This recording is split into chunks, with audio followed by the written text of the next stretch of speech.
Harka fuuni daawwattootaa fi dhaggeeffattoota keenya nagaan keenya kabajaa fi jaalalaa bakka jirtan maratti isin haa qaqqabu jechaa oduuwwan wayitaawaa yeroo kanaaf qopheeffanneen isinitti himaa dursa oduu ijoo. Irree fi gaachanni saba Oromoo waraanni bilisummaa Oromoo lolaa waraana faashistii Abiyyi kan barcuma aangoo nama dhuunfaa tiksuuf bobbaatee hawaasa nagaa irratti waliin taasisu cimsee itti fufuu ifoomse. Irree fi gaachanni saba Oromoo waraanni bilisummaa Oromoo opereeshinii lixa Oromiyaatti taasiseen aanaawwan biraa bifa guutummaatti jedhamuun to'achuu gabaasni bahee mul'ise. Isinis guutummaa gabaasichaa ni dhageessu. Sulultaa fi sabbataatti nagaa waaraa buusuun uummata tiksuu kan hin dandeenye bilxiginnaan humna gaanfa Afrikaa tiksuu ijaarra jechuun ijoo dubbii miidiyaalee ta'eera. Pirezidaantiin bilxiginnaa Abiyyi Ahmad ergaa magaalaa Hawaasaa irraa dabarsaniin fiixee Somaaliyaatti hanga Misuwaatti diinota barbadeessuun nagaa waaraa buufna jechuun dhaadatan. Gabaasa bal'aa dhimma kanatti qopheeffanneerra kan isin biraan geenyu ta'a. Arsii Bahaa aanaa shirkaa keessatti waraanni faashistii Abiyyi dargaggoo tokko ajjeesuun bakkeetti ergatanii booddee reeffa isaa bineensi nyaachuun miidiyaa hawaasummaa gubbaatti dheekkamsa guddaa uume. Jawaar Mohaammed dabalatee namoonni siyaasaa hedduunis balaaleffachaa jiru. Gama biraan waraanni faashistii Abiyyi kun Salaalee Dharraa fi Arsii Bahaa Muneessaa keessatti manneen uummataa midhaanii fi beelladootaa wajjin gubuun barbadeessan. Kanas qindeeffanneerraa ni balballoomsina. Qondaaltonni bilxiginnaa nagaa hin barbaannu waraana malee jechuun hoogganaa waajjira fayyaa addunyaa irratti duula miidiyaa hawaasummaa eegalan. Ajjeesuu, hidhuu, hiraarsuu fi gidirsuu malee nagaa, misooma, guddinaa fi diimokiraasii kan hin jaallanne bilxiginnaa fi faarsee bultoonni isaa afaan Amaaraatiin hin barreessinaa jechuun yoo dheekkaman dhaga'amaniiru. Bal'ina oduu kanaa fi deebii Dr. Teediroos ammoo isinis ni dhageessu. Naannoleen filannoo shan naannoo Amaaraa fi Tigraay irraa walitti dhaban qofaa isaanii mana maree bakka bu'oota uummataaf akka dorgoman murtaa'uu boordiin filannoo beeksise. Boordiin filannoo biyyaalessaa ibsaa wiixataa har'aa baaseen kana ifoomse. Bal'ina isaa ni dhageessu. Hoogganaan Iraan Alii Kaameen muddamni Iraanii fi Ameerikaa gidduutti cimuu hordofee namoota isa bakka bu'an maqaa dhahaa akka jiru gabaasaaleen ifoomsan. Gaazexaan New York Times akka jedhutti Kaameen qondaaltota olaanoo isaanitti dhihoo ta'an keessaa tokko kan ta'an Alii Laarjaanii kan umriin 67tti itti gaafatamummaa yoo hedduu yeroo murteessaa kana keessatti bakka bu'uu akka raawwatantu ifamaa jira. Kanas ni balballoomsina.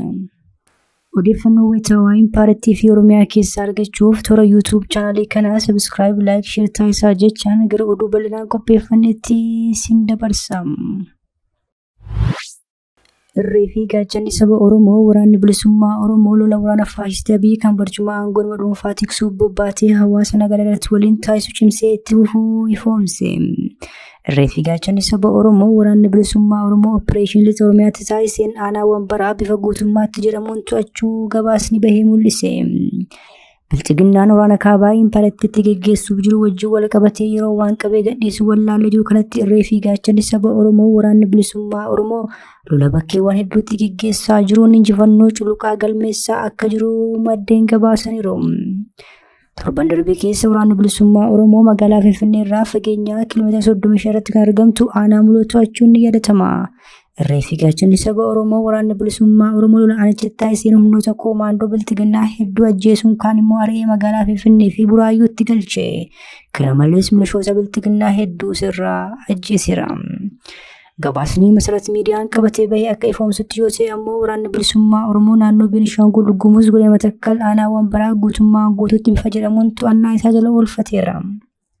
Raayyaan ittisaa Impaartii naannoo sanaa torban darbe keessa dursee gadhiisee bahuu kan ibsu gabaasichi waraanni bilisummaa Oromoo gandoota aanichaa murteessoo jedhaman dabalatee bifa guutummaatti jedhamuun to'annaa isaa jala oolfateera jedhe. Qondaaltonni bilxiginnaa warri akka Jeneraal Dirribaa Mokonnon waraana bilisummaa Oromoo baatii muraasa keessatti balleessina jedhanii osoo dhaadhatanii waraanichi bilxiginnaa balleessuuf irra gahuu haleellaa inni magaalota Shaggar keessatti itti raawwachaa jiru agarsiistuu guddaadha. ይነስ የሚብዛ በሁለት በሶስት ወር ውስጥ ይሄ ጠላት ሙሉ በሙሉ የሚወገድበት የማህበራዊ እንቅስቃሴን ወደማያደናቅፍበት ደረጃ የሚደርስበት ሁኔታ ይፈጠራል። sulultaa fi sabbataatti nagaa warraa buusuun uummataa tiksuu kan hin dandeenye biltiginnaan humna gaanfa Afrikaa tiksuu ijaarreerra jechuun ijoo dubbii miidiyaalee ta'eera. Pirezidaantiin biltiginnaa Abiyyi Ahmad erga magaalaa Hawaasaa irraa dabarsaniin fiixee Somaaliyaatti haga Mitsuwaatti diinota barbadeessuun nagaa waaraa buufna jechuun dhaadataniiru. Biltiginnaan dibbee waraanaa reebuu fi holola asabiin qabachuuf taasisaa jiru finiinsuun guyyaa kaleessaa magaalaa Hawaasaatti agarsiisaa fi eebba humna koomaandoo raawwachuun miidiyaalee sirnicha faarsan balballoomsaa jiru. Muummichi ministeeraa Impaarettii fi ajajaa olaanaan raayyaa ittisaa Abiyyi Haasaa naannoo Sidaamaa magaalaa Hawaasaa irraa taasisaniin waraana leenjii addaa fudhatee biyyarra kan darbe baha Afrikaa tiksuu danda'u ijaarree jedhaniiru. Haa ta'u malee humni waraanaa biltiginnaa waggaa 7 oliif lola Oromiyaa keessatti woboo wajjin geggeessaa tureen akkasumas naannoo Tigraay fi Amaaraatti lola geggeessaa jiruun hedduu laaffachuu fi ofiisaallee ittisuu akka hin dandeenyetu gabaafamaa jira. Kunuutuu kanaan jiru pirezidaantiin biltiginnaa Abiyyi fiixee Somaaleetii hanga fiixee Mitsuwaatti shororkeessummaa galaanarraa mudatan uummattoota obbolaa ta'an deeggarree hambisuu fi naannoo keenyatti misoomaa fi baay'ina mirkaneessuuf qophiidha jedhaniiru. የኛ ተልኮ ውጊያ የሚያስቀር ውጊያ የሚጨርስ ኤሊት ፎርስ መገንባት ነው። የናንተ ተልኮ ኢትዮጵያን መገንባት፣ ኢትዮጵያን መጠበቅ፣ ኢትዮጵያን ማጽናትና ኢትዮጵያን ማሸጋገር ነው። ኢትዮጵያ በልጆቿ ላብ ትሰራለች። ኢትዮጵያ በልጆቿ አጥንትና ደም ትጸናለች። ኢትዮጵያ አልተደፈረችም፣ አትደፈርም። በክብርና በነጻነት ለልጆቻችን የምናሸጋገራት ብቸኛዋ የአፍሪካ ፈርጥ ሆና ትቀጥላለች። የኛ ዝግጅት በድፍን አፍሪካ ሰላም ለማረጋገጥ፣ በድፍን አፍሪካ ብልጽግናን ለማረጋገጥ በቀጠናችን ላሉ ሀገራት አለኝታ መከታ ጋሻ ለመሆን ነው። Taamajoor Shumin raayyaa ittisaa Impaarettii Fiild Maarshaal Biraanuu Juulaa ammoo wayyaanee haleeluu keessatti qooda loltuu isaanii olaanaa ta'uu ibsuudhaan adda waa'een humna waraanaa dadhabaa ijaaruu yaadachiisan. Fiild Maarshaalichi kana haa jedhan malee yeroo sanattis raayyaa ittisaa Impaarettii daboo hidhattoota finxaaleeyyii faannoo fi loltoota mootummaa Eertiraa waammatee TPLF loluun inni yaadatama. ጽንፈኛ ህወሓት ከጠርማ በር ወደ ትግራይ ካፈገፈገ በኋላ መቼም ሰው ነውና ይማራል ተብሎ ሲጠበቅና ለውይይትና ንግግር ስንሰናዳ 12 አርሚ በማዘጋጀት የኃይል የበላይነት ፈጥር ያለው በማለት ሶስተኛ ዙር ጦርነት በከፈተች ጊዜ መከላከያ በነደፈው ምርጥ የውጊያ ጥበብ ለልዩ ዘመቻ ጦር ተመርጦ በተሰጠው ከባድ ግዳጅ ገዢ መሬቶችና ኮንክሪት ምሽጎች እንዲሁም የሜካናይዝድ ድብደባ ተቋቁሞ የሞት ሽረት ውጊያ በማድረግ ለጠቅላላው የሽራሮ አዲ ሀገራይ ግንባር መፈራረስ ቁልፍ ሚና የተጫወቱ የጦር ክፍሎች ናቸው። በዚህ ውጊያ የምድር ድሮን የሚባል መጠሪያ ያገኘ የጀግና ሜዳል ተሸላሚ ጀግኖች ያሉበት የቁርጥ ቀን ልጆች ስብስብ የሆነ የጦር ክፍል ነው። Tajaajilota addaa Leetinaal Jeneraal Shumaa Abdataa ammoo biyya keenya eeguuf qophiidha jechuun yoo dhaadatan dhagahamaniiru. Diinonni keenya ammas nuyi walitti bu'iinsa adda addaa hin barbaannu, garuu immoo yoo didee dhufe immoo biyya keenya eeguudhaaf kutannoo waan qabnuuf gaheen keenya maal akka ta'e hubatanii waraana yookaan walitti bu'iinsa akka isaan hin uumne achumatti deddeebi'anii akka yaadan gochuudha. Yoo didamee dhufame immoo yoo itti seennu akkamittiin aarsaa kenninee biyya keenya sadarkaa guddaarraan gahuu dandeenya kan jedhu kan itti agarsiifnudha. Arsii Bahaa Aanaa Shirkaa keessatti waraanni faashistii Abiyyi dargaggoo Oromoo tokko ajjeesuun bakkeetti ergatanii booddee reeffa isaa bineensi nyaachuun miidiyaa hawaasummaa irratti dheekkamsa guddaa uume. Jawaar Mohaammed dabalatee namoonni siyaasaa hedduunis balaaleffachaa jiru. Gama biraan waraanni faashistii Abiyyi kun Salaalee Aanaa fi Arsii Bahaa Muunessaa keessatti manneen uummataa midhaanii fi beelladaa wajjin gubaniiru. Waraanni faashistii Abiyyi ilmaan Oromoo bakka argamutti akka bosonutti adamsuudhaan hidhata waraana bilisummaa Oromoo qabda erga ittiin jedhanii booda haala suukkanneessan ajjeesaa fi hidhaa kan turan yoo ta'u tibbana ammoo Arsii Bahaa Aanaa Sirkaa keessatti gocha baay'ee ciigaa isa raawwachuun dhagahame.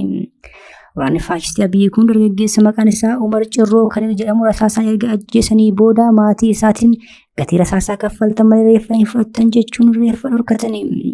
Abbaan Umar maallaqa waan harkaa hin qabneef liqii follaarra utuu naanna'uu biiftuun itti lixxe. Tokko bulee barii reeffa ilma isaa fudhachuuf dhaqu reeffa ilma isaa bineensi nyaatee lafeen mataa fi cinaachaa kana fi qofaa arguu suuraan bahee ni mul'isa. Haa ta'u malee nuyi sababa imaammata yuutuubii wajjin wal qabatee fi miira namaa sooruuf suuricha agarsiisuu irraa of qusanneerra. Gama biraan godina Salaalee Aanaa Dharraa fi Arsii Bahaa Aanaa Mureessaa keessatti manneen uummataa midhaanii fi beelladaa wajjin gubamaniiru. Godina Salaaleetti biltiginnaan waraana isaa bobbaasuun torban lama oliif neetwoorkii balleessee erga uummata haleelaa ture booda ammoo qajeelfama mana gubaa jedhu kennuun manneen qonnaan bultoota hedduu daareffamuutu gabaafame. Aanaa Mureessaa ganda Odaa Towaa iddoo addaa Wacaaloo jedhamuttis loltoonni faashistii Abiyyi kun manneen uummataa qabeenya guutuu wajjin barbadeessaniiru. Qondaalonni biltiginnaa nagaa hin barbaannu waraana malee jechuun hoogganaa waajjira fayyaa addunyaa irratti duula miidiyaa hawaasummaa eegalan. Ajjeesuu, hidhuu, hiraarsuu fi giriirsuu malee nagaa, misooma, guddinaa fi diimokiraasii kan hin barbaanne biltiginnaa fi faarsee bultoonni isaa afaan Amaaraatiin hin barreessinaa jechuun yoo dheekkaman dhagahamaniiru. Hoogganaan dhaabbata fayyaa addunyaa Dr. Teediroos Adaanoom dheengaddaa fuula miidiyaa hawaasummaa isaa irratti afaan Amaaraatiin waraanni bu'aan isaa du'a, badii, buqqa'insaa fi beela qofa. Furmaanni siyaasaa yoomiyyuu jira. Goonni dhugaan nagaa filata nagaadhaaf carraa haa kennu jechuun katabanii turan. Akka seexanaa nagaa kan hin barbaannee fi dhiibbee waraanaa reebaa kan jiran qondaalonni biltiginnaa fi faarsee bultoonni isaa ammoo waamicha nagaa taasifame kanaan hedduu mufatanii afaan Amaaraatiin hin barreessinaa jedhanii turan. Keessumaa qondaalli biltiginnaa Nabiyyuu Baay'ee jedhamu ifatti bahuun barreeffama hoogganaa dhaabbata fayyaa addunyaa kanaa balaaleffachuun waa'ee nagaa yoo ta'u maaliif afaan Amaaraatiin katabduu jedhee gaafatee ture. Dr. Teediroos Adaanumis deebii kan ta'u guyyaa kaleessaa afaan hojiitti kan jiran afaan shan ergaa wal fakkaataa dabarsaniiru. Afaan Oromoo, afaan Tigree, afaan Amaaraa, afaan Somaalee fi afaan Affaariin ergaa wal fakkaataa waraanni bu'aan isaa du'a qofa, badii, buqqa'insaa fi beelaa jedhan. Furmaanni siyaasaa yoomiyyuu jira. Goonni dhugaan nagaa filata nagaadhaaf carraa haa kennu jechuun dhaamsa dabarsan. Biltiginnaan marii fi marabbaatti kan amanne yommuu ta'u yeroo ammaa qondaalota TPLF duraanii kanneen akka Geetaachoo Raddaa, Jeneraal Saarqaan Gabretinsaa'ee, Guush Gabree, Kiriyaa Ibraahimii fi Asaffaa Abraafaa of cina hiriirsuun dura Tigraayitti banuuf qophiirra jira. Naannoleen filannoo 5 naannoon Amaaraa fi Tigraay irratti wal dhaban qofaa isaanii mana maree bakka bu'oota uummataaf akka dorgoman murtaa'uu boordii filannoo beeksise. Boordii filannoo biyyoolessaa Impaayiritti ibsaa wixataa har'aa baaseen kan ifoomse. Impaayir akka lakkoofsaa Impaayiritti caamsaa 24 bara 2018 keessaa filannoon biyyoolessaa marsaa torbaffaan geggeeffamuuf karoorfameera. Dhimmoota filannoo kanaan wal qabatee falmii kaasan keessaa tokko bakkeewwan naannoleen kaaba Itoophiyaa lamaa irratti wal dhabanidha.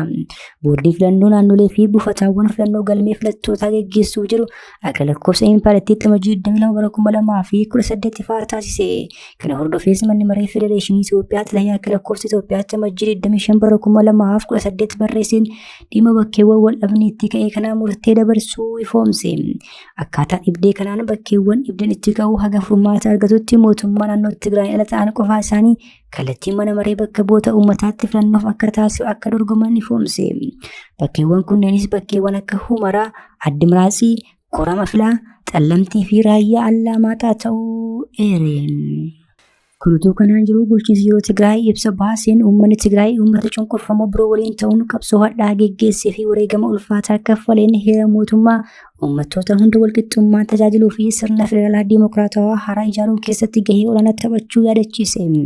Haa ta'u malee heerri mootummaa fi sirni federaalaa diimokiraatawaa kun qabsoo hadhaa fi wareegama uummataatiin ijaarame yeroo darbee fi amma illee cabee miidhaa fi balleessiin jechootaan ibsuun ulfaataa ta'e raawwatamaa tureera ammas itti dhufeera jedhe.